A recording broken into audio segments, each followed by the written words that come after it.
All right. Hey, everyone.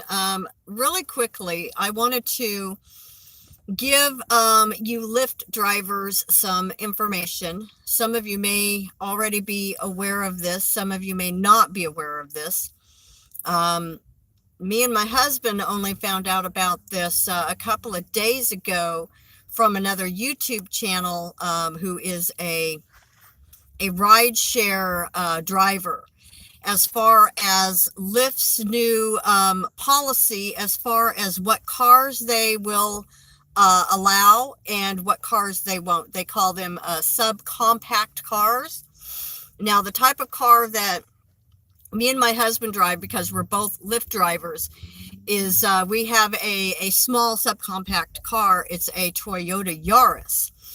Well, looking through the list of all makes and models that will no longer be allowed to drive on the Lyft platform, our car was listed. And this became effective as of February 25th of this year.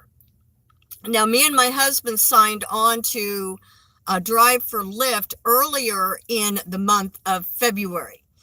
So with this new policy in place, they do stipulate that if you were approved and you have a subcompact car that's, one of these cars that's on this list, if you were approved prior to February 25th, you are allowed to continue to drive your subcompact car.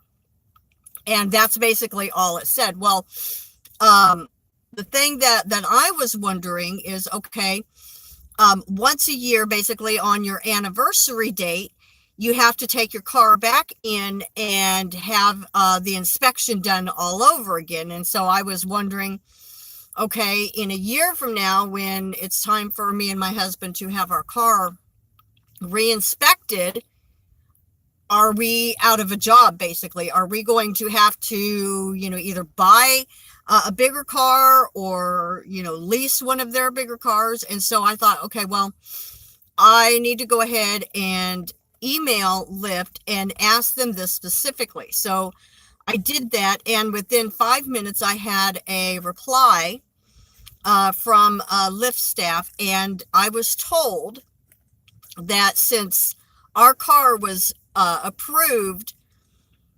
before February 25th, that even when we have to re-inspect, that we will be able to continue to drive our Toyota Yaris. So this is really, really great news for us.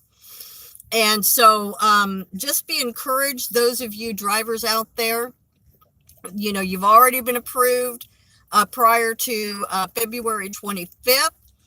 I would suggest you go ahead, just double check, save your email, because this is like, you have it in writing, so that if there would be any problems when it's time for you to recertify, if they would try to, tell you, oh no, because of the new policy, your vehicle can't be used, then you have the written proof. So I'm assuming that since our car is approved, continuously, that anyone else who has a subcompact car, that they will automatically be approved. And so I'm just really, really glad, because if we had waited a couple more weeks to get this rolling, to be rideshare drivers, we wouldn't be able to drive, because our car now does not qualify. So anybody coming on to the Lyft platform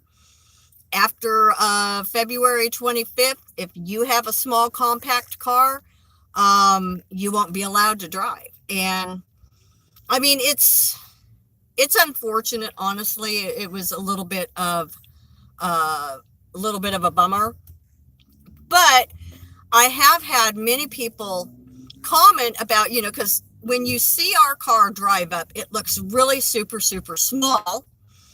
But when you get inside our car, it's really, really thankful that we kind of slid in, I wouldn't say under the radar, but I mean, we got in just in the nick of time before they went and changed all of their policies. So just wanted to give this information to any other Lyft drivers out there who may not be aware of this. Now, me and my husband, as of this time, we don't drive for Uber, so I don't know what Uber's policy is on, quote unquote subcompact cars. I don't know.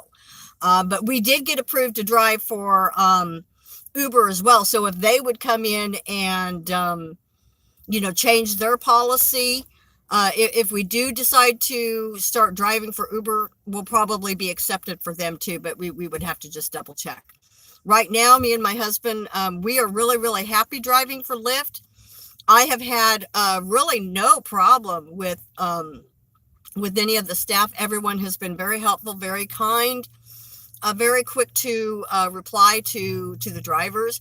I realize, some drivers, may have some problems, but definitely, yeah.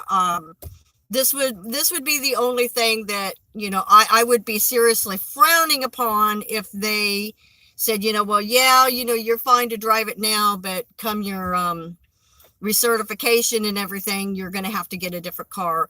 That would be a real downside for us, but looks like we're not going to have to worry about that. So hope this has been a help to any other Lyft drivers out there who maybe you have one of these smaller compact cars. Again, double check with Lyft just to make sure. Keep your email response from them, because then you have proof in writing should there be any problems that come up. So I think that's it for right now as far as Up-Lyft-ing chat. Just helpful information for my fellow Lyft drivers that are out there. So I